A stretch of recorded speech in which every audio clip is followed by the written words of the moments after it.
তপতির cook হাউসে সবাইকে স্বাগত। আজ আমি বানাবো ব্রেড কাস্টার্ড। এটা বানানোর জন্য প্রথমেই আমি নিয়ে নিয়েছি গরুর দুধ। এটা গরম হতে হতে এদিকে আমি 2 চামচ কাস্টার্ড পাউডার অল্প দুধ দিয়ে গুলে নিচ্ছি।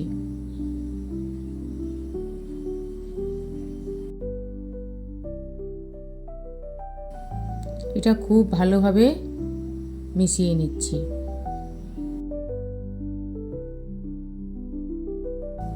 এদিকে দুধটা ফুটে উঠেছে। এর যে ওপরে সরটা পড়ছে এটা ভালোভাবে মিশিয়ে দিচ্ছি। আর এদিকে নিয়ে নিয়েছি কাজু, পেস্তা, আমন্ড।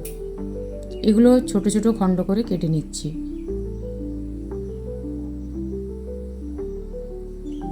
দুধটাও কিছুটা ঘন হয়ে এসেছে। এদিকে আবার ভালো করে গুলে কাস্টার্ড পাউডারটা দিয়ে দিলাম। সাথে সাথে খুব ভালোভাবে নেড়ে নিতে হবে।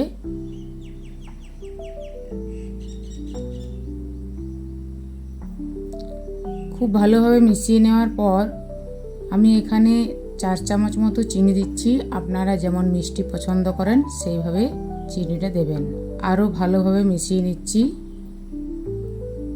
আর এই সমস্ত ড্রাই ফ্রুটগুলো এর মধ্যে দিয়ে দিলাম। আর একটা সুন্দর ফ্লেভারের জন্য দিয়ে দিচ্ছি এলাচি পাউডার। আবার খুব ভালোভাবে মিশিয়ে নিচ্ছি। এরপর ফুটে উঠলেই গ্যাস বন্ধ করে দেব। এখানে খুব বেশি আর ফোটানোর দরকার নেই। দেখুন খুব ঘন হয়ে এসেছে।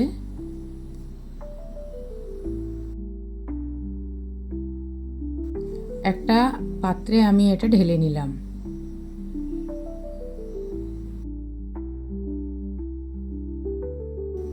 এদিকে নিয়ে নিচ্ছি ব্রেড। এখানে ব্রেডগুলো আপনারা নিজেদের পছন্দ মতো কেটে নেবেন। আমি এখানে এইভাবে 2 টুকরো করে নিচ্ছি। এরপর একটা ফ্রাইং প্যান নিয়েছি। গরম হয়ে গেলে এর মধ্যে দিয়ে দিচ্ছি ঘি। তেলও ব্যবহার করা যেতে পারে, সাদা তেল, কিন্তু ঘি দিলে এর ফ্লেভারটা খুব ভালো আসে। ঘি গরম হয়ে গেলেই দিয়ে দিলাম কেটে রাখা ব্রেডের টুকরোগুলো।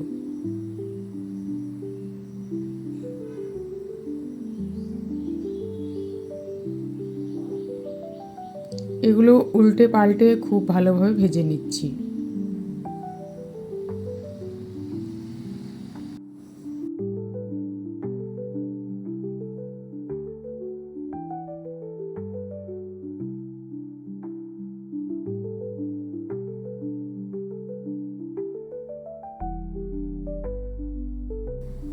দেখুন এগুলো খুব সুন্দরভাবে ভাজা হয়ে গেছে। একটা প্লেটের মধ্যে তুলে নিলাম। তারপর এইভাবে সাজিয়ে দিলাম। আর রেডি করে রাখা দেখুন কতটা ঘন হয়েছে।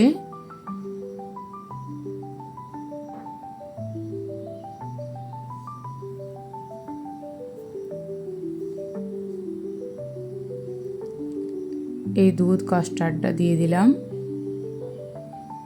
এরপর গার্নিশিংয়ের জন্য ওই ড্রাই ফ্রুটের কিছু কুচি এখানে ওপরে ছড়িয়ে দিচ্ছি। এটা গরমে যেরকম খেতে লাগে ঠান্ডাও খুব ভালো লাগে। ভিডিওটি ভালো লাগলে লাইক করবেন। যারা নতুন বন্ধু তাদের সাবস্ক্রাইব করার অনুরোধ রইল।